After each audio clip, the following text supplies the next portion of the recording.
So let's start with the autotrophs. So autotrophs, when you look at the basic definition of an autotroph, they are organisms that can make their own energy. Now there's two kinds of autotrophs. However, one of them we're more familiar with and one might be a little mysterious. So the first type of autotroph I'd like to mention are called the photoautotrophs, and these are the ones that use sunlight to do photosynthesis. Plants are a great example. In the animation, you see sunlight, you now also see carbon dioxide gas, and now you also see water. These are the three basic ingredients in a very complex chemical reaction called photosynthesis. And at the end of photosynthesis, what the plant releases, I think we know they release a life-giving gas called oxygen, but that's not the reason why plants and other photoautotrophs do photosynthesis. They do photosynthesis because they're making their energy, they're making their food, they make glucose, which is a type of a sugar. And so photosynthesis is how organisms like photoautotrophs, like plants, feed themselves.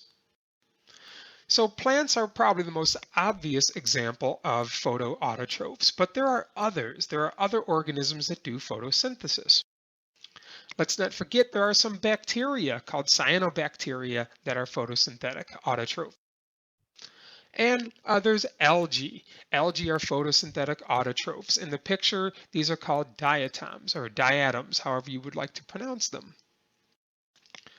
And then there's the second kind of autotroph, the chemoautotrophs. And these are typically bacteria, and not all bacteria, but some bacteria, and they do a process called chemosynthesis. And they still produce their own food, they still produce their own energy, they just don't use sunlight. They use chemicals. Chemicals such as methane are involved in a fairly complex chemical reaction, and the product, what's created, is energy for them to use.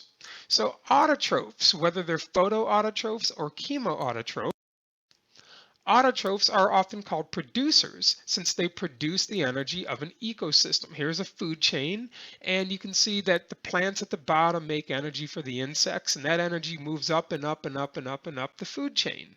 Well, what about the heterotrophs? So the heterotrophs are kind of just the opposite. These are organisms that cannot make their own energy through photosynthesis or through chemosynthesis. So they find ways to get energy in other means. And so we're going to go over the different kinds of consumers. Here's a wolf as a great example of a consumer. You'll see another example involving a wolf in a moment. So one of the more cute, adorable herbivores, rabbits, are a great example because they're called herbivores because they only eat plants. Another kind would be carnivores. Here we have some wolves on a hunt, and so carnivores like wolves only eat other animals. And then there's the organisms that will eat plants or animals. Organisms that eat plants or animals are called omnivores. Bears are a great example. They'll eat fish, they'll eat berries, they'll eat fruits, they'll eat other animals, and so they're a great example of omnivores. Humans are a great example of omnivores as well. And then there's the other kind of heterotroph that we don't usually consider. And these are the decomposers. When organisms die, there are nutrients still left in that organism's body. And decomposers will obtain nutrients from dead organisms and eventually cause the organism to decay. A couple categories of decomposers.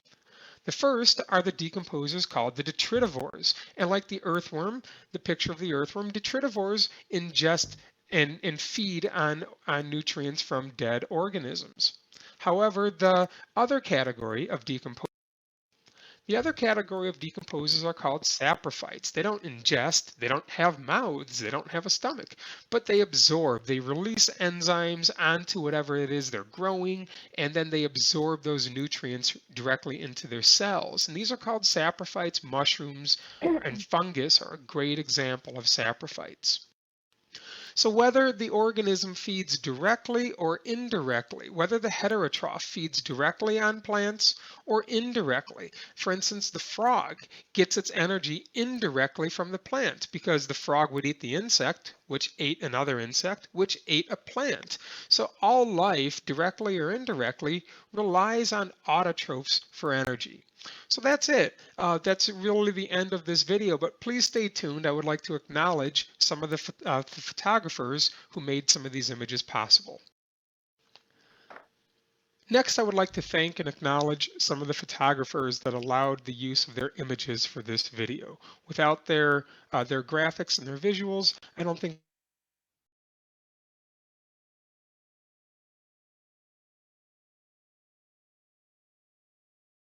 Oke, ya. Jadi itu adalah video yang menjelaskan tentang kelompok autotrof dan heterotrof. Nah, di alam ini kita dikelompokkan menjadi dua, yaitu autotrof dan heterotrof. Seperti yang sudah kita dengar dari video tadi, ya, bahwa autotrof ini merupakan kelompok yang mampu ya menghasilkan energi dari diri sendiri. Jadi tidak tergantung pada makhluk yang lain. Nah, kontra dengan heterotrof. Heterotrof ini dikatakan tadi bahwa untuk memenuhi energinya itu bisa secara direct atau indirect dari autotrof. Nah, sehingga kita bisa sangat mudah ya untuk melihat perbedaan antara autotrof dan heterotrof. Nah, sebelum saya lanjut, saya ingin bertanya pada teman-teman, dari video tersebut, ya, adakah hal yang membuat teman-teman itu curious, ya, curious itu ingin tahu, ya, atau penasaran, ya, sehingga memunculkan suatu pertanyaan. Silakan kalau kita mau mengawali diskusi semacam itu. Adakah atau ada teman-teman ya yang mau ya berinisiatif ya untuk melakukan suatu simpulan dari video tersebut, juga tidak masalah, silakan. Jadi kuliah kita hari ini saya buat santai saja ya, karena seperti yang sudah saya sampaikan, teorinya itu tidak ada yang sulit ya untuk teori ini. Yang sulit itu adalah bagaimana teman-teman mengendalikan rasa malas, ya. Nah, itu yang jadi masalah, ya. Oke, ada yang mau atau masih belum bangun ya, masih malas-malasan. Baik, kalau tidak ada untuk video, saya anggap teman-teman sudah bisa paham ya dari yang disampaikan. Lalu kita akan masuk ke materi yang akan saya berikan. Juga sama ya, saya izin untuk stop video saya.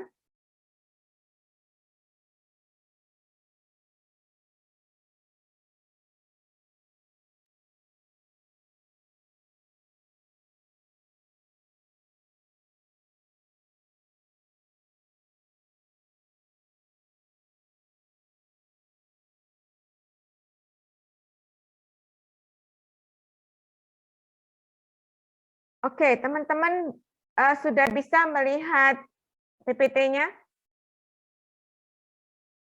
Bisa, Bu. Bisa, Bu. Bisa, Bu. Baik ya. Ini memang pertanyaan yang tidak saya munculkan di PPT yang saya share ke teman-teman ya, karena ini merupakan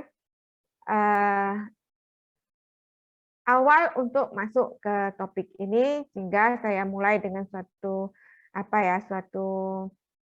pertanyaan ya untuk membuat teman-teman itu menjadi wake up ya, bangun ya. Ini juga tidak saya rekam ya. Jadi ini sifatnya untuk untuk kita diskusi. Tapi tidak saya pecah dalam breakout room ya, karena ini santai saja ya. Jadi dari mata kuliah dengan topik autotrof and heterotroph, autotrophic and heterotrophic nutrition, ini ada 3. Sebenarnya banyak yang bisa dimunculkan sebagai suatu pertanyaan atau bahan diskusi. Yang pasti pertama, tentu ini membuat ya, kalau saya sendiri ya saya curious ya. Mengapa tuh kita perlu ya memahami autotrophic dan heterotrophic nutrition? Itu yang muncul di benak saya pertama. Setelah saya menggali ya untuk menjawab mengapa, ya tentu alasannya because ya karena. Maka yang kedua muncul juga pertanyaan. Setelah saya ya memahami autotrophic dan heterotrophic nutrition, lalu hubungannya dengan food technology itu apa? Jadi artinya topik yang kita ulas ini perlu kita hubung kaitkan dengan bidang ilmu kita, yaitu food technology. Nah, ini perlu kejelian, ya, kecerdasan dari teman-teman, ya, untuk melihat hubungannya itu di mana. Nah, setelah kita tahu hubungannya, maka yang terakhir itu tentu, ya, saya ingin mendengar apa manfaat ya yang bisa teman-teman peroleh dari materi ini. Oke, ya. Saya kasih waktu sekitar 5 menit ya untuk teman-teman mencerna dan memahami mengapa kita ya perlu memahami autotrophic dan heterotrophic nutrition. Sebenarnya dari video tadi sudah menolong ya untuk menjawab yang pertama ini. Nah, tentu ya pertanyaan ini tidak stop di sini. Mengapa? Karena kita punya PR sebagai orang yang bergelut di bidang pangan. Ini sebenarnya apa sih hubungannya? Ya. Nah, ini perlu kejelian ya, kecerdasan dari teman-teman untuk melihat ya di mana hubungannya. Nah, kalau teman-teman sudah mampu ya untuk ya menghubungkan pertanyaan 1 dan 2, maka yang ketiga itu pasti sudah tahu manfaatnya apa. Ada yang mau ditanyakan dari yang saya tanyakan ini? Mungkin ada yang tidak jelas apa maksudnya. Halo? Ada? Atau sudah cukup jelas? Jelas, Bu. Oke. Jelas, Bu. Silakan. Ya. Ada yang mau bertanya?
Oke, adakah yang sudah selesai? Atau ada yang mau mencoba untuk menghubungkan ketiga pertanyaan tersebut? Ada? Belum?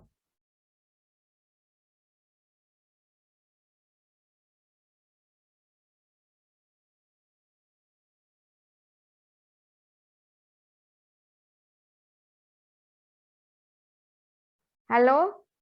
Ini kok tenang sekali ya, seperti mati suri ya.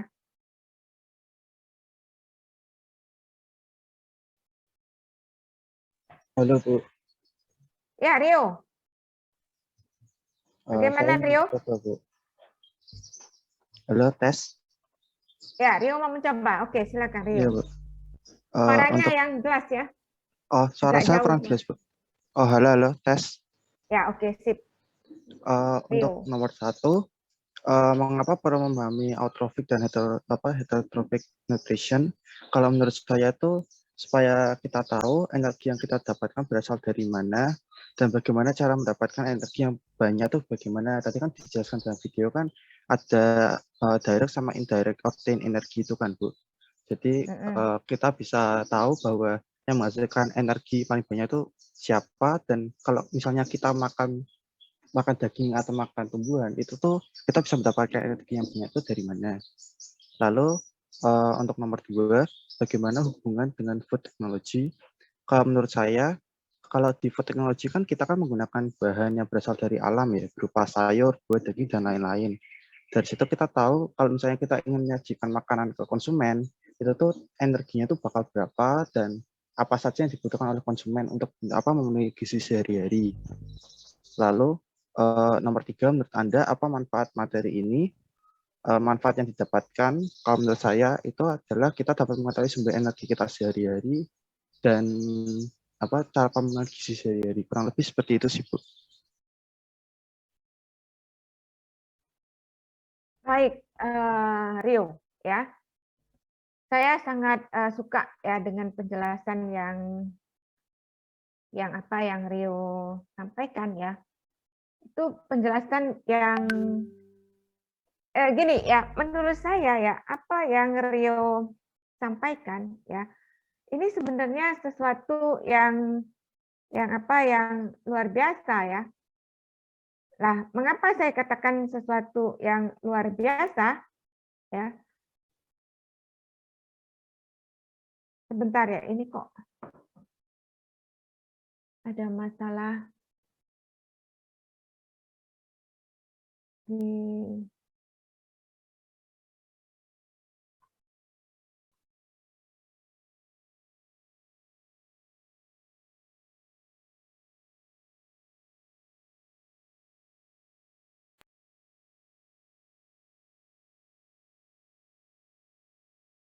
ya. Nah, saya senang sekali ya. Mengapa saya senang ya? Karena menurut saya ini teman-teman yang baru bergabung di food technology ya. Tetapi Rio ini saya anggap ya salah satu wakil dari teman-teman yang mampu ya untuk melihat ya hubungan antara apa yang dipelajari dengan bidang yang akan ditekuni. Saya senang sekali ya apa yang dijabarkan oleh Rio ini tepat ya. Jadi dari pemahaman kita mengenai autotropik dan heterotropik nutrition, di sini kita bisa mengetahui ya bagaimana sebenarnya bahan makanan yang kita dapatkan. Jadi kita tidak bisa hanya melihat oh ini ada buah mangga, oh ini ada sayur. Tetapi kita tidak tahu ya, ini tuh sebenarnya dari mana, ya kemudian ini tuh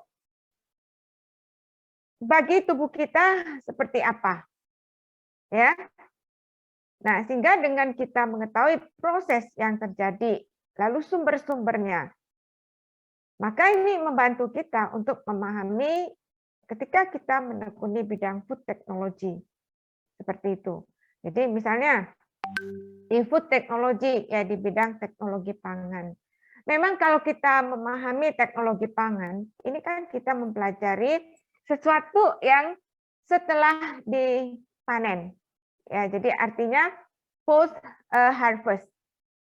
Tetapi kita tidak boleh ya melupakan sebelum ini dipanen apa toh yang terjadi. Nah, oleh karena itu di beberapa topik biologi ya bahkan di praktikum yang kami berikan secara online, pertama kali itu adalah mengenal tumbuhan. Karena sangat konyol sekali ya, ada saya temukan beberapa tahun silam itu kakak kelas kalian tidak bisa ya membedakan antara daun jambu, ya daun jambu biji, ya dengan daun sirsat. Wah ini konyol sekali ya. Nah kemudian juga saya tanyakan, kamu pernah nggak melihat daun dari apa sukun, ya batang sukun. Nah jadi ini ya kelemahan yang terjadi ya. Oleh karena itu saya sama Bu Laksmi memutuskan, oke, untuk topik pertama kita berikan pengenalan tumbuhan. Nah, tentu ya seperti yang Rio sampaikan, manfaat pasti ada dari materi ini ya. Karena dari proses yang terjadi kita mengetahui bahwa kita itu bisa mendapatkan sumber makanan dari proses yang kita sebut sebagai fotosintesa. Nah, inilah nanti yang akan kita pelajari ya untuk materi ini. Oke, terima kasih ya Rio. Saya kira Rio sudah mewakili dari teman-teman semua. Nah, sehingga untuk diskusi ini saya cukupkan di sini ya, artinya saya gembira ya. I'm happy because teman-teman yang baru saja ya bergabung di food technology sudah mulai ya memahami ya celah-celah yang berkaitan dengan food technology. Ya, terima kasih Rio untuk penjelasannya. Baik, teman-teman, sekarang saya akan mulai untuk merekam.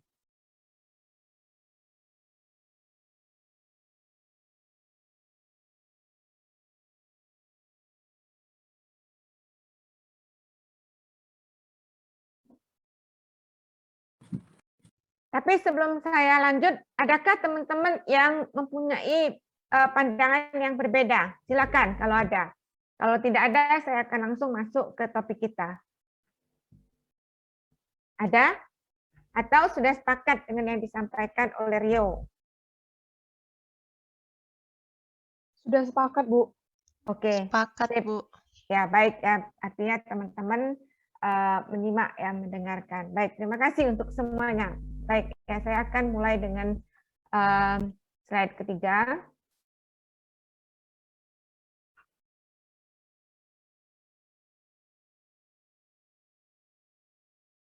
Recording in progress. Oke, teman-teman.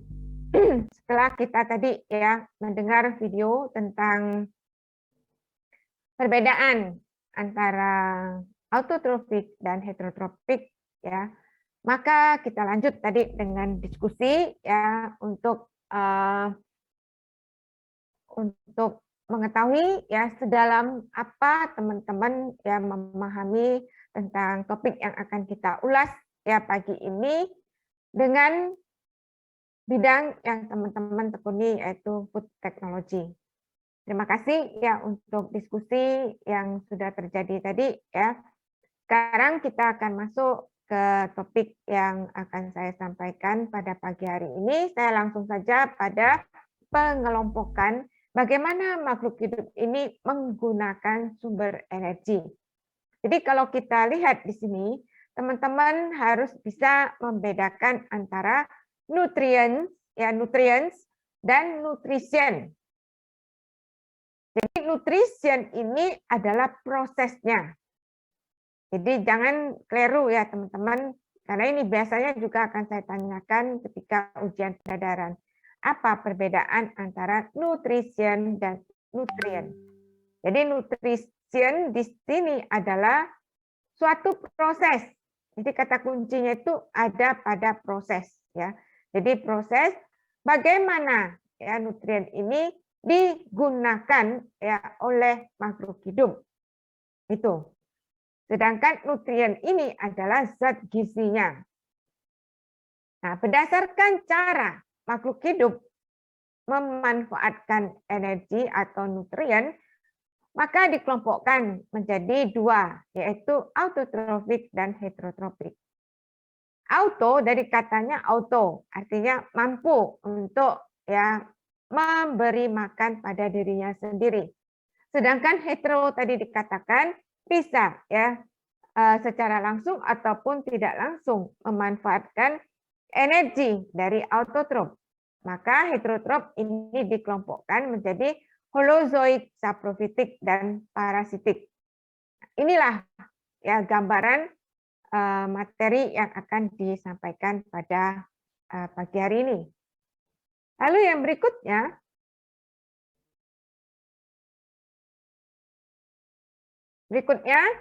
tadi saya sudah jelaskan nutrisen itu apa, maka sekarang kita masuk ke nutrien.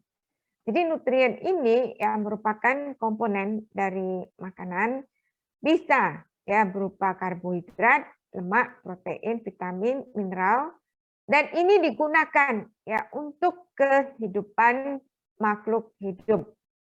Jadi untuk tumbuh dan berkembang, maka di sini ada 4 kegunaan dari nutrien. Jadi untuk untuk kebutuhan tubuhnya, untuk berkembang, kemudian untuk memperbaiki bagian-bagian yang rusak, ya.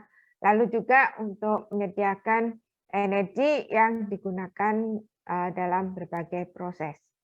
Nah, di sini umum sekali ya ada beberapa sumber nutrien yang kita kenal, ya yang kita ketahui seperti vitamin C. Kita tahu vitamin C ini bisa dari jeruk, ya bahkan vitamin C ini yang banyak itu juga ada pada cabai itu ada ya. Umumnya memang paling banyak itu ada pada jeruk ya. Nah, kemudian vitamin B6 ini ya teman-teman jangan lupa bahwa vitamin B6 ini juga ada di dalam daging. Lalu ada vitamin E. Vitamin E ini ada pada brokoli, telur, kemudian bawang, biji-bijian. Kemudian fatty acid, ya fatty acid ini ada pada ikan, ya kebanyakan pada ikan. Dan kalau buah ini juga ada pada alpukat. Lalu ada carotenoids, ya sumber carotenoids. Kita tahu carotenoids ini yang memberikan warna orange. Jadi semua bahan makanan, baik itu buah maupun ubi yang memberikan warna orange, ya itu mengandung carotenoid. Jadi yang dimaksud di sini bukan kulitnya, ya. Jadi teman-teman harus bisa memilahkan kulit dan dagingnya, ya. Jadi carotenoid ini ada pada dagingnya. Jadi bukan pada kulit. Kalau kulitnya dibuang kita nggak dapat apa-apa ya. Nah, lalu ada juga senyawa yang penting juga yaitu zinc.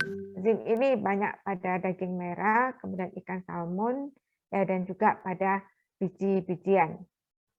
Nah, sekarang teman-teman, saya mau tanya nih, ya, untuk Recording stopped. konsumsi buah, kita tahu sumber vitamin itu banyak ya pada buah. Sekarang pertanyaan saya pasti teman-teman bisa jawab ya. Antara kita mengkonsumsi jus dari satu buah sama jus yang dari 3 macam buah, tentu ya akan berbeda. Nah, sekarang pertanyaan saya ya. Coba ya teman-teman buat 3 kombinasi jus buah ya. Dan alasannya mengapa ini dibuat 3 kombinasi? Jadi 3 macam buah. Alasannya apa?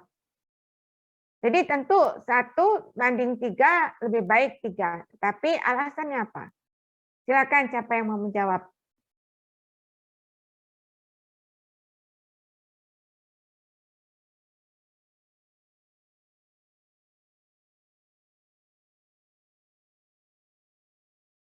Ya, Henry. Silakan Henry.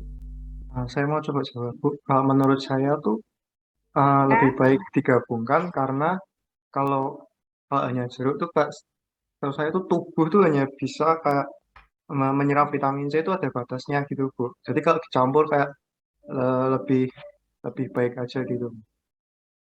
Coba Henry, beri yang konkret ya. Campurannya itu apa? 3 jenisnya itu apa?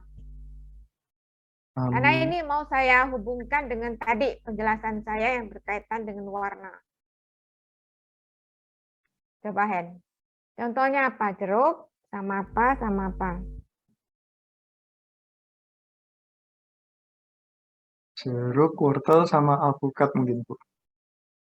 Jeruk, wortel, alpukat. Mengapa ya Henry memilih 3 jenis ini?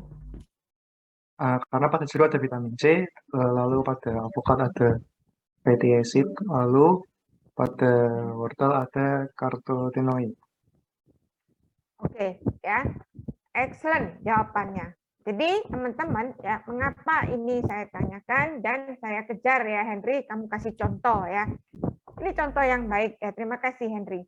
Jadi kalau kita membuat jus ya, mengapa disarankan menggabungkan atau mencampur 3 sumber buah yang berbeda ya. Jadi tadi Henry memilih jeruk ya, itu sumber vitamin C, kemudian tadi ada wortel ya, wortel ya Henry ya. Iya, Bu. Ya, wortel ini vitamin A. Kemudian ada apukat ya, apukat ini bisa ya, sebenarnya apukat itu ya ada asam lemak yang bagus ya. Nah, ketiga ini ya menjadi paduan yang baik ya ketika kita mau mengkonsumsi buah-buahan. Nah, sekarang saya mau menghubungkan dengan tadi ya penjelasan saya bahwa karotenoid ini bukan kulitnya. Jadi saya pernah menanyakan di kelas ya, kemudian enggak tahu saya apakah kakak kelas kalian itu iseng atau hanya mengandalkan perbedaan warna. Jadi kakak kelasnya mengatakan, baik Bu, kalau begitu bisa menggunakan kombinasi apel. Ya, apel itu kan ada yang kulitnya merah. Pernah tahu? Merah merun. Kemudian ada yang hijau. Ya. Apel hijau yang kulitnya hijau. Kemudian satu lagi ya, ada apel Fuji ya, yang warnanya itu pinkish ya. Nah, dia bilang 3 ini kan bisa Bu, karena berbeda warna. Nah, menurut kalian betul nggak ini? Coba Henry aja, ya Henry. Betul nggak Hen? Enggak, Bu. Alasannya apa? Karena itu sama-sama apel, Bu. Ya betul ya. Jadi saya ketawa waktu itu.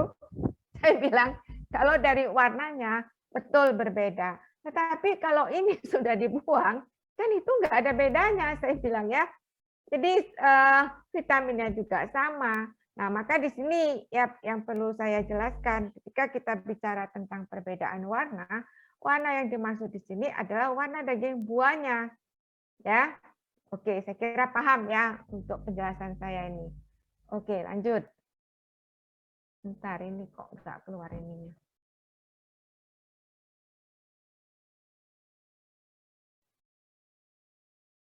Recording in progress. Oke, berikutnya. Nah, ini masuk ke tipenya ya. Jadi dari yang kita dengar video tadi sudah jelas ya, ada autotropik dan heterotropik. Seperti yang sudah dijelaskan tadi, auto itu dia menyediakan makanan ya untuk dirinya sendiri. Jadi tidak tergantung pada yang lain. Jadi contohnya tadi sudah jelas ya, ada apa? Ada tanaman ya, kemudian ada cyanobacteria, kemudian ada algae. Ya. Nah, kalau kita lihat autotropik organism, ini dia menggunakan 2 sumber. Sumber yang pertama itu menggunakan cahaya, dan yang kedua adalah bahan kimia. Ketika kita bicara dengan yang poin pertama, yaitu cahaya, artinya proses ya yang digunakan oleh organisme ini adalah menggunakan cahaya yang datangnya dari sinar matahari. Dan ini melakukan fotosintesa dan terjadi pada semua tanaman yang berhijau daun. Nah, sedangkan untuk yang kedua, proses yang kedua ini adalah menggunakan bahan kimia. Nah, untuk bahan kimia ini ya ini banyak ya dilakukan oleh bakteria. Ya, jadi bukan pada tanaman, jadi pada bakteria. Jadi intinya sama ya. Jadi autotropik organism ini menggunakan 2 sumber energi, yaitu cahaya dan bahan kimia. Dan kedua-duanya ini ya dikonversi ya menjadi sumber energi. Jadi ini ya sumbernya. Lalu yang berikutnya fotosintesa ini menjadi bagian yang penting. Ya, bagian yang penting karena apa? Pertama itu menggunakan sinar matahari ya sebagai sumber energi, dan ini dilakukan oleh tanaman. Kemudian yang kedua itu menyediakan sumber organik ya, molekul organik yang kompleks, dan ini disediakan untuk ya heterotropik organisme. Jadi kita tuh harus berterima kasih ya kepada tanaman. Ya, oleh karena itu kita harus bersyukur ya bahwa tanaman itu umurnya pendek ya. Coba kalau tanaman itu umurnya tahunan, kita mau makan apa ya. Jadi semua ini merupakan suatu keseimbangan yang terjadi di alam. Nah, yang berikutnya adalah fotosintesa ini juga penting. Karena apa? Karena dengan adanya proses fotosintesa ini akan melepaskan oksigen. Oksigen ini diperlukan oleh organisme yang memerlukan udara ya. Jadi kita itu kembali ya harus bersyukur bahwa kita diberi oksigen secara cuma-cuma. Ya. Jadi kalau kita menyadari ya bahwa hidup kita ini sangat ya diberkati ya dan diberi kemudahan, kemurahan oleh yang menciptakan kita. Karena pertama, kita bisa ya dengan mudah untuk mengkonsumsi ya sumber makanan yang dihasilkan oleh tanaman. Yang kedua, kita bisa menghirup udara ya untuk oksigen yang masuk ke dalam tubuh kita tanpa kita harus membayar ya. Kecuali kalau yang kasus-kasus yang sesak napas yang harus dipicu dengan penambahan oksigen yang melalui ventilator itu lain cerita ya. Tapi kita bicara secara umum, inilah ya keadaan yang memberikan suatu penjelasan mengapa fotosintesa itu penting. Oke. Berikutnya ada suatu pemahaman yang sangat menarik sekali ya, bahwa dikatakan daun ini ya merupakan sebagai sebenarnya daun ini dikatakan sebagai nature's solar collectors ya. Jadi dia berfungsi sebagai penampung sinar matahari, dan daun ini ya menjadi dapur. Jadi kalau kita manusia, ya, dapur itu adalah tempat ya proses menyediakan makanan, proses pengolahan yang nantinya makanan itu dikonsumsi oleh manusia. Nah, untuk tanaman, daun ini menjadi dapurnya. Semua proses fotosintesa itu terjadi ya pada daun. Ini. Jadi daun ini akan menyerap sinar matahari. Nah, lalu di dalam daun ini ada kloroplas ya. Kloroplas itu yang berperan ya sebagai hijau daun itu ya, untuk nantinya ya di dalam proses ini lalu akan ditambahkan air ya, kemudian daun ini selain menyerap sinar matahari juga tadi ada CO2. Lalu akan terjadi ya suatu energi C6H12O6 atau kita sebut sebagai sumber gula ya, glukos, dan melepaskan O2. Nah, ini adalah proses fotosintesa yang terjadi ya dalam daun. Nah, kemudian kalau kita lihat di sini ya, untuk keluar masuknya udara dan juga uap air itu melalui stomata ya. Jadi stomata ini merupakan bagian atau organ dari tanaman yang mengatur keluar masuknya uap air dan juga udara. Ini. Jadi gut cell ini merupakan sel ya yang berfungsi untuk mengatur ya buka tutupnya dari stomata tersebut ya. Nah, di sini yang ingin saya sampaikan adalah kalau gut cell tadi sudah jelas ya, ada stomata lalu dia mengatur membuka dan menutupnya, sehingga di sini ada perbedaan antara stomata yang ini ya yang saya gerakkan dengan kursor ini adalah yang membuka, lalu ini yang menutup ya. Nah, jadi pada saat membuka ini dia akan mengambil CO2 lalu dia akan melepaskan O2. Nah, di sini dikatakan ketika ya stomata itu terbuka, maka dia akan menyerap CO2 ya. Kemudian dia akan melepaskan O2. Dan pada saat stomata ini tertutup ya, maka dia akan mengambil air ya supaya air ini kan tidak hilang ya. Ini. Oke. Nah, lalu untuk untuk ketersediaan air ya, untuk ketersediaan air itu bisa ya dari dalam tanah ya diserap kemudian nanti dialirkan ke seluruh bagian tanaman ya sampai ke bagian stomata dari daun. Nah, sebenarnya sayang sekali ya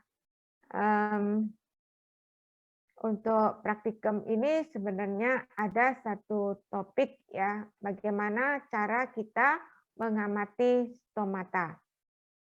Nah, di sini juga saya akan berikan keterangan ya, walaupun kita tidak sempat untuk melakukan Recording stopped. untuk melakukan praktikum. Jadi dari daun ini kita bisa melihat ya bagian stomata. Nah, menurut teman-teman, stomata ini banyak di bagian atas atau di bagian bawah daun? Sel stomata. Stomata ini banyak terdapat di bawah ya bagian bawah atau di bagian atas daun. Bawah daun, Bu, untuk tanaman yang di darat. Oke, di bawah daun ya. Kemudian pertanyaan berikutnya adalah kalau kita ya ingin mengambil sampel dan ingin melihat ya stomata itu membuka, apakah kita akan memilih waktu pagi, siang, sore? Yang baik itu sekitar jam berapa? Untuk mengambil sampel daun yang stomatanya itu membuka, sebaiknya jam berapa?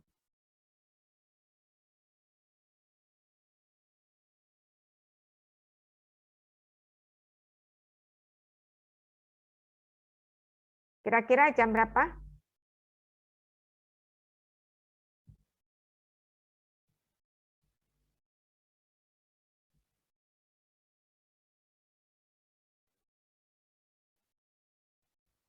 Pagi mungkin, Bu. Pagi jam berapa? Jam berapa ya, Bu? Jam 8 mungkin, Bu. Oke. Ada lagi jam berapa? Mungkin jam 9 sampai jam 10, Bu. Jam berapa? 9 sampai jam 10. Jam 9. Ada lagi jam berapa?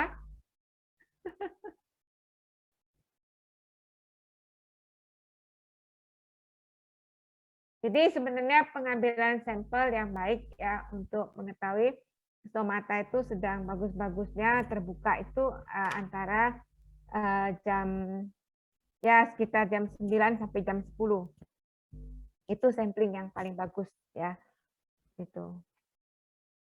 Baik ya, saya akan lanjut. Itu sekilas tentang sampel stomata. Lalu kalau kita sudah ambil ya bagian stomata itu yang banyak di bagian daun, yang stomatanya banyak itu di bagian bawah. Nah, lalu ini nanti kita tempel dengan selotip ya. Kita tempel dengan selotip, lalu nanti dia akan melekat di selotip. Ya, selotip itu. Simpel sekali caranya, ya. Nah, baru kemudian dari itu kita tempelkan ke kaca preparat. Ya, setelah kita tempelkan ke kaca preparat, nah lalu kita akan lihat di bawah mikroskop. Ya, jadi cara itu cara yang tidak perlu menggunakan bahan kimia, tidak perlu menggunakan alat-alat yang canggih, ya, dan kita bisa melihat dengan sangat mudah. Ya, oke, saya akan lanjut lagi. Recording in progress. Berikutnya adalah kita akan melihat ya, ini proses fotosintesa dan kloroplasnya. Nah, ini ya. Ini adalah bagian yang penting ketika kita bicara tentang fotosintesa. Ya, ada dua stage. Stage yang pertama terjadi pada kondisi yang tergantung terang atau cahaya, dan yang satu tidak tergantung cahaya. Jadi ini jelas sekali perbedaannya. Yang pertama, ya, kita bisa melihat ya, kalau tergantung cahaya maka ini terjadi proses fotolisis, sedangkan yang tidak tergantung cahaya ini masuk pada siklus yang kita sebut sebagai Calvin siklus atau carbon fixing. Lalu di mana tempat terjadinya?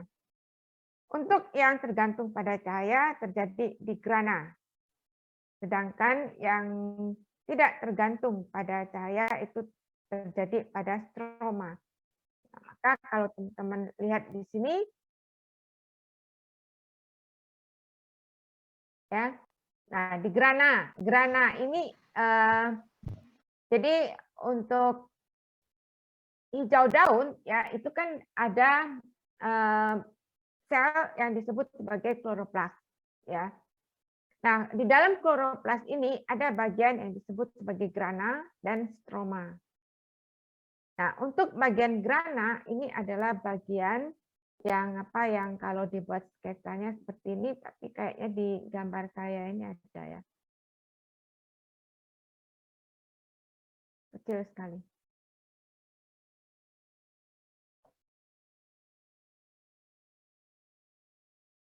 Nah, di sini teman-teman bisa lihat ya stroma. Jadi stroma ini adalah bagian yang kecil ya di sini ya.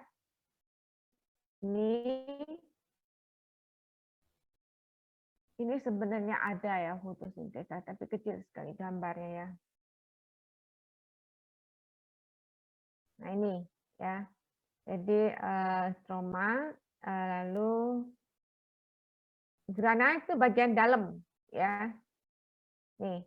Jadi kalau teman-teman lihat di sini ya, ini bagian dalamnya, ya ini yang bentuknya seperti apa, seperti berlapis-lapis ini adalah grana, lalu yang di bagian luarnya ini adalah stroma. Jadi tempat terjadinya untuk yang menggunakan cahaya itu terjadi di grana, sedangkan yang tidak tergantung pada cahaya itu terjadi pada stroma. Ya. Lalu proses yang terjadi ya untuk fotosintesa ya, ini tadi sudah kita ketahui bahwa cahaya matahari itu akan diserap ya oleh klorofil, kemudian ini akan membantu ya reaksi yang terjadi ya antara H2O dengan CO2, dan nanti akhirnya akan menghasilkan ADP plus P dan menjadi ATP. Nah, sedangkan untuk yang stroma ini proses yang membentuk glukosa ya. Jadi tempat ya hasil akhir terbentuknya glukosa itu ada pada stroma ini. Nah, maka dari penjelasan ini ya, kita bisa mengetahui ya bahwa proses fotosintesa yang terjadi ya pada daun ini memerlukan cahaya ya. Kemudian ini melepaskan gas ya, memerlukan cahaya, melepaskan gas dan memerlukan gas, yaitu gas CO2 diperlukan, lalu dilepas gas O2. Kemudian memerlukan cairan ya dan melepas ya cairan. Jadi memerlukan air, lalu cairan ini diubah menjadi bentuk C6H12O6.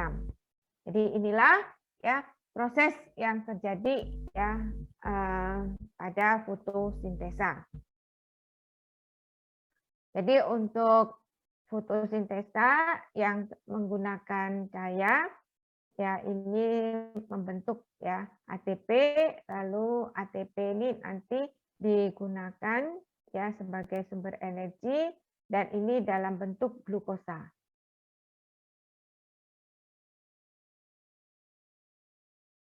Oke, berikutnya. Nah, ini adalah rangkaian atau diagram terjadinya energi ya yang diperlukan oleh makhluk hidup. Sehingga kalau kita lihat di sini formulasi fotosintesa ini ada reaksi yang terjadi yaitu air plus CO2 dan ada bantuan dari cahaya matahari akan membentuk ya sumber ya gula dan melepas oksigen. Nah, maka di sini kalau kita buat persamaan reaksinya adalah H2O plus CO2 plus sunlight, kemudian C12H22O11 dan menjadi sumber energi lalu melepaskan O2. Nah, sehingga dari reaksi fotosintesa ini kita akan mendapatkan sumber energi plus ya oksigen yang diperlukan untuk kehidupan kita ya. Nah, kalau kita lihat di sini ya proses fotosintesa seperti tadi yang sudah kita lihat ada dua kondisi. Yang pertama memerlukan cahaya, yang satu tidak memerlukan cahaya, yaitu proses yang kita sebut sebagai Calvin ya.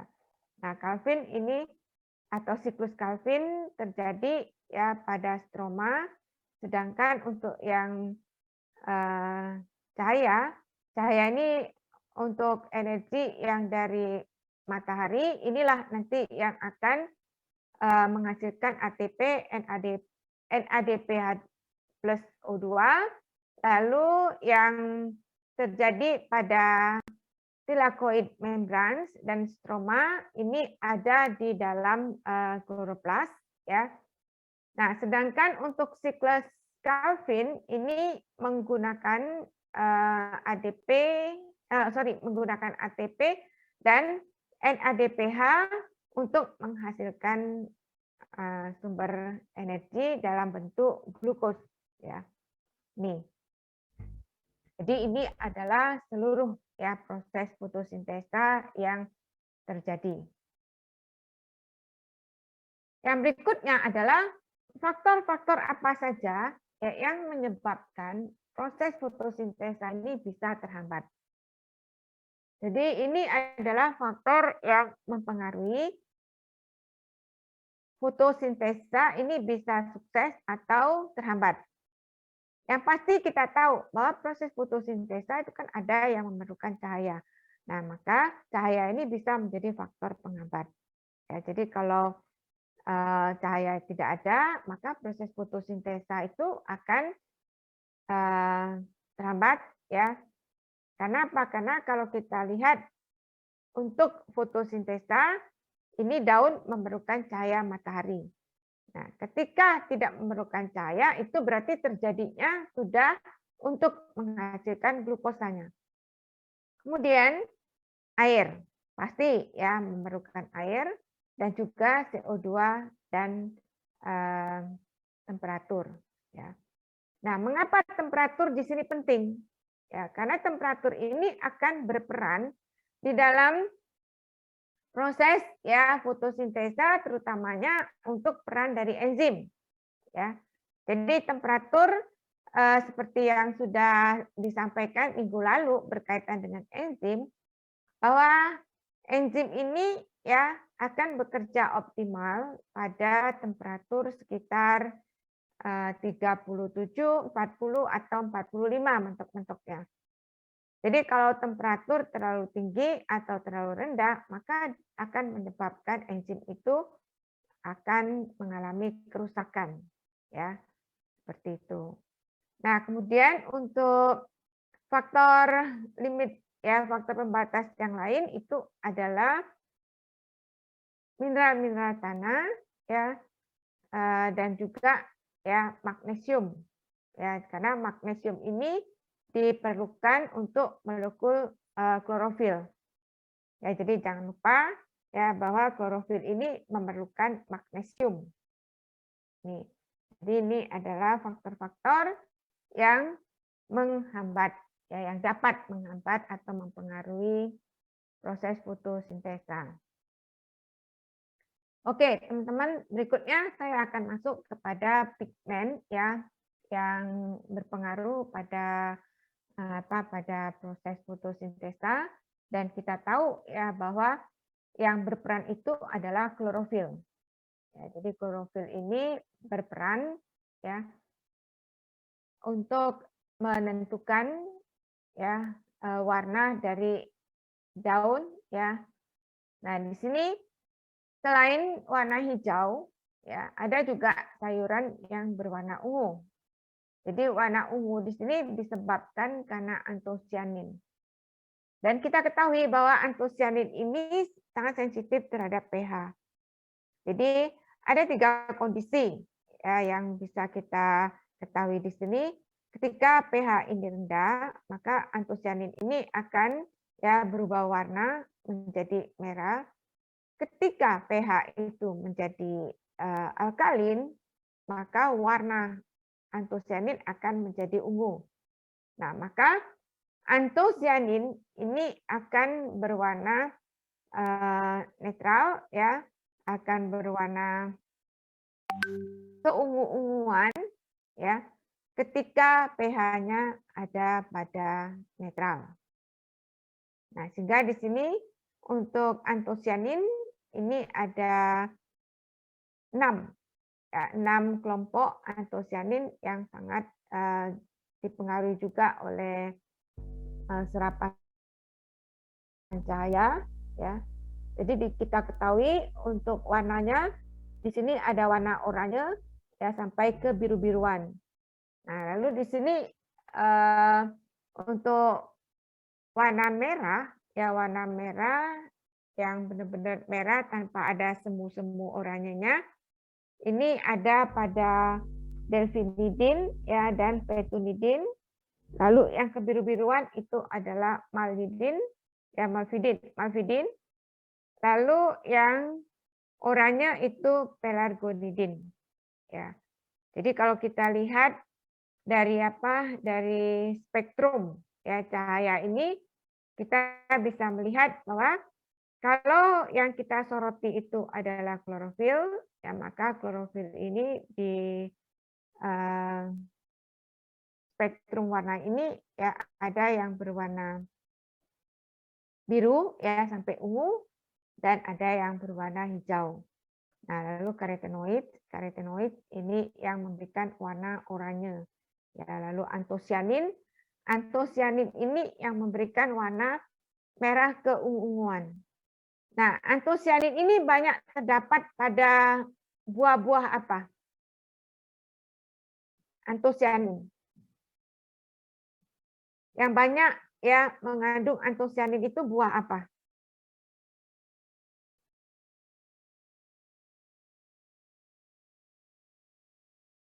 Buah ada, umbi juga ada. Contohnya apa? Anggur, Bu. Ya? Anggur. Ya, anggur ya. Selain anggur, kalau umbinya apa? Beetroot bukan, Bu? Ya? Beetroot. Apa tadi? Beetroot, Bu. Bisa juga ya. Nah, kalau umbi itu ubi ungu itu ya. Nah, ubi ungu itu kaya akan antosianin ya. Baik. Nah, sekarang saya akan menjelaskan mengapa tadi ya dikatakan bahwa khusus untuk mineral tanah ya magnesium itu penting. Karena apa? Karena di dalam struktur klorofil magnesium ini berperan penting ya. Nah, sehingga kalau kita lihat dari struktur klorofil ini ada dua bentuk ya. Jadi yang pertama ini yang sering juga disebut sebagai porphyrin ring. Porphyrin ring ini yang tadi ya dikatakan bahwa klorofil ini memerlukan magnesium karena magnesium ini sebagai sentral untuk mengikat ya atom-atom. Jadi magnesium ini berperan penting ya pada porphyrin ring. Setelah itu ada yang disebut sebagai phytol. Phytol ini disebut juga sebagai hydrocarbonsyl. Nah, sehingga kalau kita lihat dari struktur klorofil ini merupakan struktur yang tersusun atas porphyrin ring ya dan hydrocarbonsyl. Dan keduanya mempunyai sifat yang berbeda. Porphyrin ring ini bersifat hidrofilik dan hydrocarbonsyl ini bersifat hidrofobik ya. Nah, untuk yang hidrofilik ini artinya apa? Hidrofilik. Suka terhadap air. Dia menyukai air ya. Nah, karena itu dia terletak pada bagian atas dari thylakoid, sedangkan yang hydrocarbonsyl ini yang sifatnya tidak ya menyukai air. Jadi ini adalah struktur klorofil di mana magnesium menjadi bagian penting ya pada struktur ini karena magnesium ini sebagai sentral ya untuk mengikat atom-atom yang lain. Nah, yang berikutnya adalah carotenoids. Carotenoids ini satu rantai panjang ya. Ujung-ujungnya itu diikat oleh hydrocarbon ring. Jadi dikatakan untuk carotenoids ini ada double bonds ya. Dan ini ya mempunyai struktur yang sangat spesifik ya, Jadi carotenoid ini ada unsaturated ya hydrocarbon change dan diikat ya ujung-ujungnya itu ditutup oleh hydrocarbon ring. Nah, untuk carotenoid ini ada karoten dan juga ada xanthofil ya. Nah, carotenoid ini yang berpengaruh pada warna daun yang terjadi pada negara yang mempunyai 4 musim. Ya, jadi biasanya kalau menjelang musim gugur, carotenoids ini dari warnanya yang ada, ini akan berubah menjadi warna kecoklat-coklatan. Ya.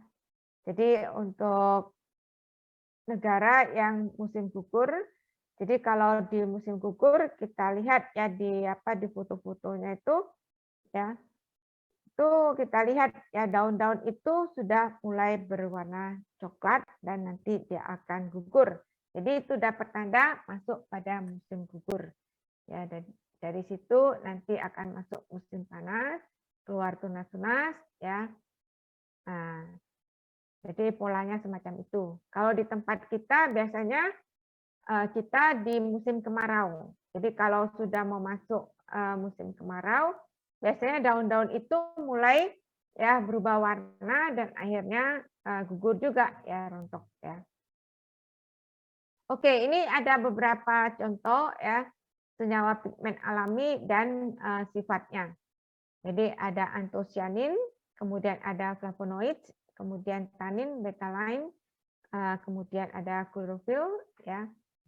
Ini ada beberapa contoh dan di sini ya ada pigmen yang terdapat pada hewan ya. Jadi pigmen itu bukan hanya pada tanaman tetapi juga ada pada hewan, yaitu hemoglobin. Jadi hemoglobin ini yang memberikan warna merah atau kecoklat-coklatan pada daging. Oke, ini kloroplas itu disebut sebagai food factory organelle. Ya, ini adalah kloroplas. Ya. Jadi kloroplas inilah ya yang banyak ya membantu atau berperan penting di dalam proses fotosintesa. Nah, yang berikutnya setelah kita masuk pada fotosintesa atau fotosintesa yang mengandalkan sinar matahari ya atau fototrop, maka kita masuk pada kemotrop. Kemotrop ini adalah kelompok dari kelompok organisme yang menggunakan bahan kimia ya untuk kebutuhannya. Dan umumnya di sini adalah bakteri. Ya.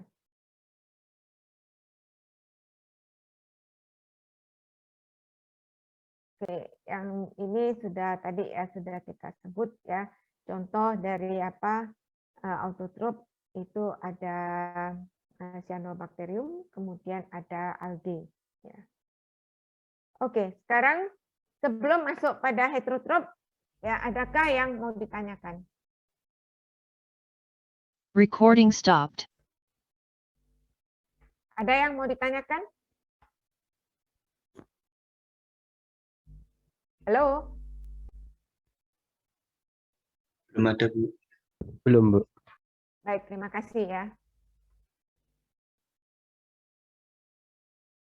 Recording in Oke, sekarang kita progress. masuk pada heterotropik. Heterotropik ya, ini termasuklah kita ya manusia di dalamnya. Nah, untuk heterotropik ya ini dikelompokkan tadi ya holozoik, kemudian saprofitik dan parasitisme. Nah, untuk heterotropik dikatakan bahwa organisme ini tidak mampu ya untuk menghasilkan energi dari diri mereka sendiri ya, sehingga ini tergantung pada organisme lain atau pada bagian-bagian tanaman atau bagian makhluk hidup lain yang sudah mati ya. Ini. Jadi itulah perbedaan antara heterotrop dan autotrop.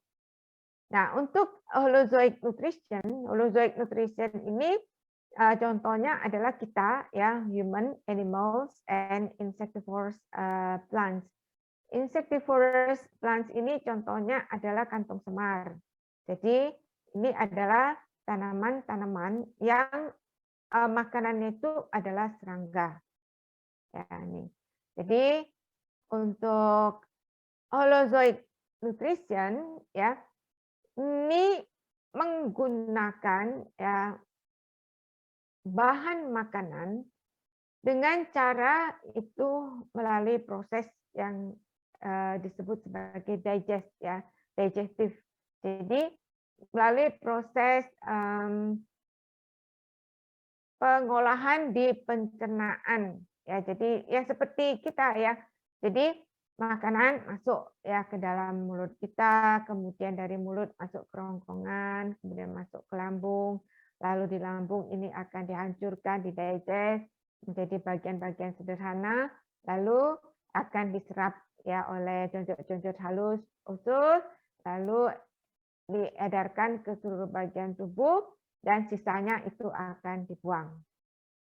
Nah, saprofit ini adalah kelompok tanaman atau kelompok makhluk hidup yang memanfaatkan bagian-bagian yang sudah mati. Di dalamnya juga termasuk ada fungi, ada bakteri. yang berikutnya adalah parasit. Nah, parasit ini hidupnya tergantung pada host, pada inangnya. Tetapi parasit ini juga bisa dikelompokkan menjadi dua bagian. Parasit yang saling menguntungkan, ya, dan yang merugikan. Nah, yang contoh di sini adalah ini yang merugikan. Jadi contohnya seperti kutu, ya, kemudian lintah, lalu cacing pita. Biasanya saya suka ya menggunakan contoh cacing pita, tetapi bertahun-tahun saya gunakan tuh lama-lama saya bosan juga ya. Jadi cacing pita ini paling berbahaya. Jadi kalau manusia ataupun hewan yang sudah terinfeksi oleh cacing pita dan ini tidak segera diatasi, maka hostnya ini lama-kelamaan akan mati karena kekurangan gizi. Sebab cacing pita ini dia akan hidup di dalam usus, ya, di dalam usus, dan dia mempunyai hiuk itu seperti mempunyai bukan hiuk ya, mempunyai pengait ya di mulutnya. Jadi dia akan mengkaitkan ya kepalanya ya di bagian usus tersebut dan dia akan menghisap ya semua ya hasil digest yang harusnya itu diedarkan ke seluruh tubuh bagian makhluk hidup tersebut, tetapi diserap ya oleh cacing pita ini. Dan ini menyebabkan hostnya kekurangan energi, maka ciri ya paling mudah itu kalau melihat orang yang sudah terinfeksi cacing pita ini adalah perutnya akan semakin membesar, lalu badannya semakin kurus dan warna kulitnya itu akan semakin pucat. Nah, itu udah pertanda ya. Tapi saat ini sudah semakin langka ya untuk kota-kota besar, terutama orang yang kena cacing pita. Tetapi di pedalaman ya seperti di Mentawai ya itu masih banyak ya orang yang terinfeksi cacing pita karena mereka punya kebiasaan makan daging ya terutama itu BABI yang tidak begitu dimasak dengan benar ya. Jadi biasanya kasus-kasus yang terjadi di pedalaman mereka akan terinfeksi oleh cacing pita ini ya. Dan ini sangat mengerikan. Jadi kalau dikeluarkan dari tubuh panjangnya itu bisa sampai 3 meter ya. Jadi mengerikan sekali. Oke, ini untuk heterotropik ya. Nah, lalu untuk heterotrop ini juga menggunakan dua sumber yaitu energi dan karbon. Ya, jadi menggunakan energi yang digunakan di sini yaitu cahaya dan bahan kimia ya. Maka disebut juga kelompok ini adalah kemotrop dan fototrop. Nah, sedangkan yang menggunakan karbon ini khususnya itu CO2 ya. Yang menggunakan karbon itu ada CO2 yaitu autotrop ya yang kita ketahui, dan heterotrop ini menggunakan ya energi yang dihasilkan oleh autotrop ya ini. Nah, maka di sini kita bisa lihat ya untuk pengelompokannya ini holozoik ya. Holozoik itu sama seperti yang sudah saya jelaskan tadi, sama seperti sistem ya pencernaan pada manusia ya. Jadi tidak bisa langsung menggunakan bahan kimia ataupun cahaya sebagai sumber energinya. Jadi menggunakan ya energi dari autotrop ya, dan itu diubah menjadi bagian yang lebih sederhana. Jadi mendigest ya makanan-makanan yang merupakan senyawa-senyawa organik yang lengkap ya, kemudian itu diubah menjadi bagian-bagian yang sederhana, ya, baru kemudian bisa diserap oleh membran yang ada di jaringan tubuh makhluk hidup masing-masing. Nah, untuk saprofit nutrition ini biasanya kelompok dari apa? Dari jamur ya, jamur yang hidupnya itu berdasarkan pada bagian tanaman ataupun bagian hewan yang sudah mati. Nah, hidup kita itu sangat tergantung ya pada kelompok ini. Maka tadi dikatakan bahwa untuk kelompok heterotrop, ya kelompok heterotrop itu ada yang disebut juga sebagai ini apa namanya detrivore ya, detritif atau detrivore ya. Ini adalah kelompok ya yang mengurai ya ini. Jadi dia memang sepanjang hayatnya bertugas itu mengurai ya. Nah, tanpa saprofit ini juga kita akan mengalami masalah besar ya, karena saprofit ini yang berfungsi mengurai bagian-bagian tanaman yang busuk itu menjadi senyawa-senyawa yang nantinya itu tersedia dan itu bisa digunakan untuk organisme yang lain. Nah, nanti untuk pertemuan berikutnya kita akan masuk kepada siklus-siklus di mana saprofit ini ya berperan untuk menyediakan sumber-sumber karbon dan nitrogen.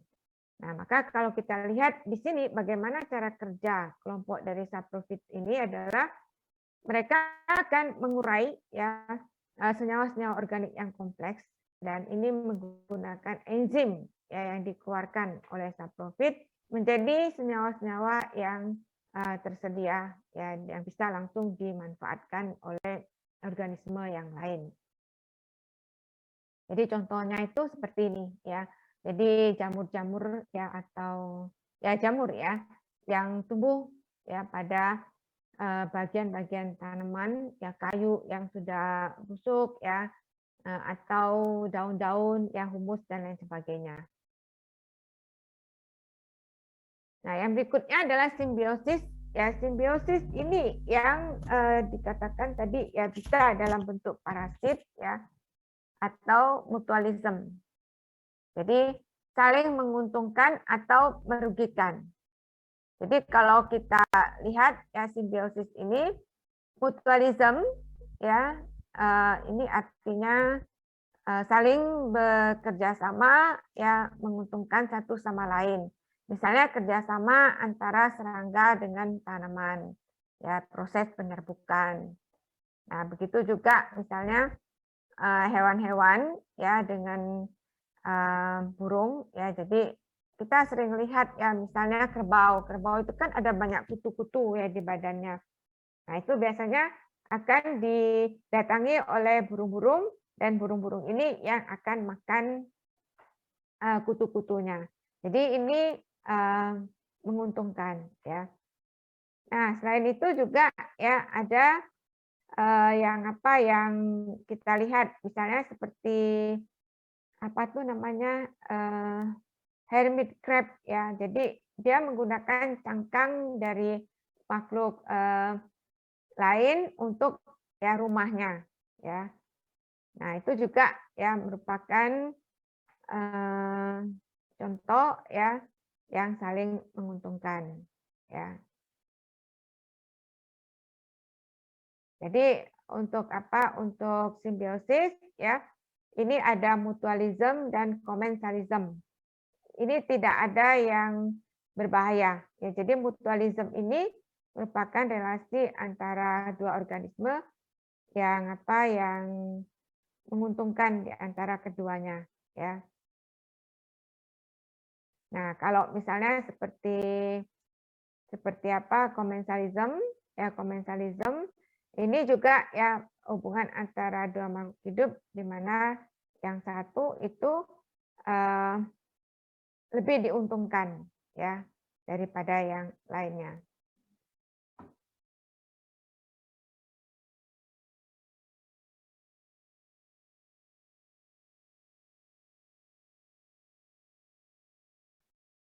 Nah, yang berbahaya itu adalah parasitisme.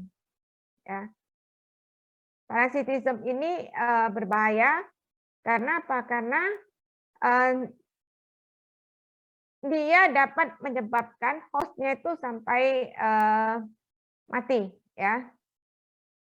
Jadi ini hidup bersama, tetapi dia akan terus ya mengambil keuntungan dari hostnya. Nah, ini. Jadi ini yang berbahaya. Jadi contoh yang kita bisa jumpai di alam, misalnya kalau kita sering jalan ya di pinggir-pinggir jalan itu kita lihat tanaman-tanaman yang ditutupin oleh tanaman lain ya yang seperti berjuntai-juntai, yaitu namanya tali putri. Nah, tali putri ini pertumbuhannya sangat cepat. Ya, tali putri ini cepat sekali pertumbuhannya dan akan mempunyai potensi yang cepat sekali membuat hostnya itu akan tertutup, ya. Jadi kalau hostnya sudah tertutup dan kita ketahui ya bahwa di dalam proses ya tanaman ini untuk tumbuh dan berkembang dia memerlukan cahaya matahari yang diserap oleh daun. Nah, tali putri ini akan menutup ya seluruh permukaan tanaman daun sehingga daun ini akan kekurangan cahaya. Akibatnya daun ini ya lama-kelamaan tidak bisa menghasilkan energi, akhirnya tanaman ini akan mati. Ya, ini contoh yang sering kita jumpai. Nah, selain itu juga ya contoh kecil yang sering kita jumpai itu adalah ini, ya misalnya di jambu biji. Ya, jambu biji daunnya itu akan ditumbuhin oleh kutu putih dan kutu putih ini akan bersimbiosis ya dengan biasanya sih dengan semut ya. Nah, lalu dia akan menghisap sari-sari yang ada pada daun tersebut. Lalu daun ini ya akan ditutupi dengan permukaan yang berwarna putih. Akibatnya daun ini juga ya tidak mampu melakukan fotosintesa. Akhirnya dia akan kering. Dan kalau ini terjadi ya hampir di seluruh bagian daun ya maka otomatis tanaman ini lama-lama akan mengalami kekeringan dan mati ya. Ini contoh yang kecil ya. Tapi kalau tali putri tadi ini contoh yang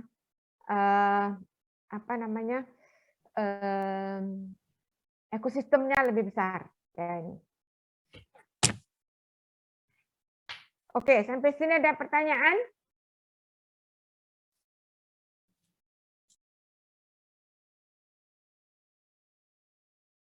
Halo, ada yang mau ditanyakan? Belum, Bu. Baik, kalau tidak ada, kita masuk ke last page ya. Ini sebagai penutup pertemuan kita di pagi hari ini. Tabel ini merupakan tabel kesimpulan ya, di mana organisme yang hidup ini bisa menggunakan sumber ya berupa energi dan karbon. Nah, sekarang kalau kita pilahkan sumber karbon dan sumber energi, maka di sini dikatakan fototropik. Fototropik artinya menggunakan sinar matahari dan kemotropik menggunakan kimia. Nah, begitu juga untuk yang karbon, autotropik dan heterotropik. Ya, jadi karbon itu CO2. Jadi CO2 autotropik ya, ini artinya menggunakan CO2 anorganik, sedangkan heterotropik menggunakan sumber organik ya dari yang sudah disediakan oleh autotropik ya. Nah, sehingga kalau kita lihat ya hubungan antara sumber energi dan karbon antara fototropik dan autotropik, maka di sini disebut sebagai fotoautotropik. Fotoautotropik ini contohnya adalah semua tanaman yang berhijau daun, kemudian blue green algae, kemudian ada green and purple sulfur bacteria. Lalu kita masih melihat hubungan antara autotropik dan kemotropik. Maka disebut sebagai kemoautotropik. Contoh dari kemoautotropik ini adalah bakteri. Ya, contohnya adalah Nitrosomonas ya, dan beberapa bakteri yang bisa memanfaatkan siklus energi. Sekarang kita melihat ya sumber karbon ya dari heterotropik dengan fototropik.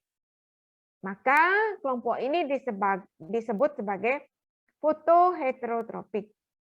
Fotoheterotropik ini tidak banyak contoh organismenya, yaitu beberapa purple non-sulfur bakteri. Lalu yang berikutnya adalah kalau heterotropik ya menggunakan senyawa kimia, maka dia disebut sebagai kemoheterotropik. Untuk kemoheterotropik ini adalah semua ya hewan dan juga fungi, beberapa bakteri. Jadi contohnya ya seperti parasitic flowering plants ya nih. Jadi ini merupakan kesimpulan dari pertemuan kita pada pagi hari ini, dan kita ketahui bahwa ada 4 kelompok besar, yaitu fotoautotropik yang menggunakan karbon, ya, CO2 dan cahaya, lalu fotoheterotropik, ya, lalu ada kemoautotropik dan kemoheterotropik. Oke, teman-teman, ini adalah materi yang menjadi penutupnya.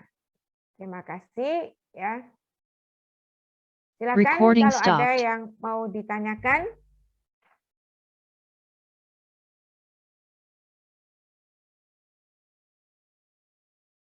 Ada yang mau ditanyakan? Halo? Mungkin cukup, Ya, Bu. Bu. Sementara Iya, belum, Bu. kalau ditanya kok susah banget ya jawabnya ya. Terima kasih yang sudah memberi respon ya. Oke, saya mau melihat reaksinya.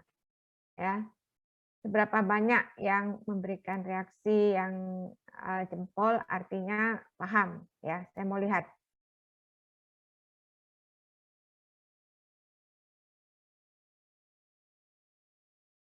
Yang tidak memberi reaksi ini jangan-jangan tidur ya.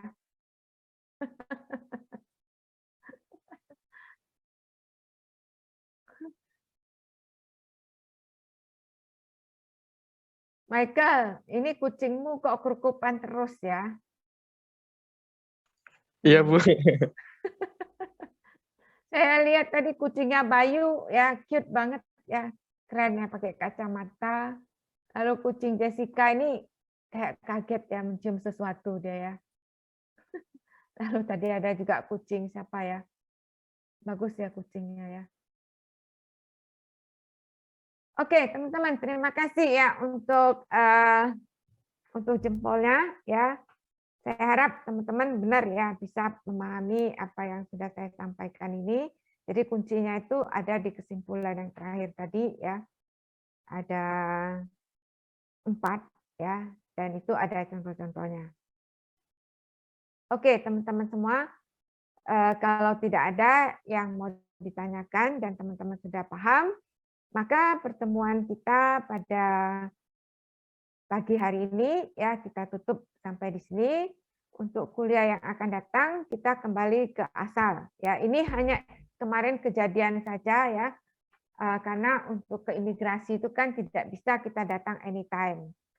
Ya, dan itu pun saya menggunakan nomor antrian dari teman saya karena saya salah klik sehingga saya diblok ya. 1 bulan ke depan saya baru bisa. Jadi waktu saya minta tolong teman saya dapat ya sudah ya. Terpaksa saya harus mencari ganti untuk kuliah biologi. Baik ya, terima kasih. Untuk minggu depan kita kembali ke jadwal seperti biasanya. Kemudian kita masih ada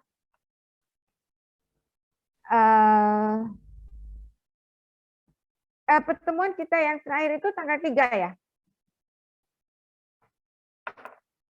Kalau nggak salah kita itu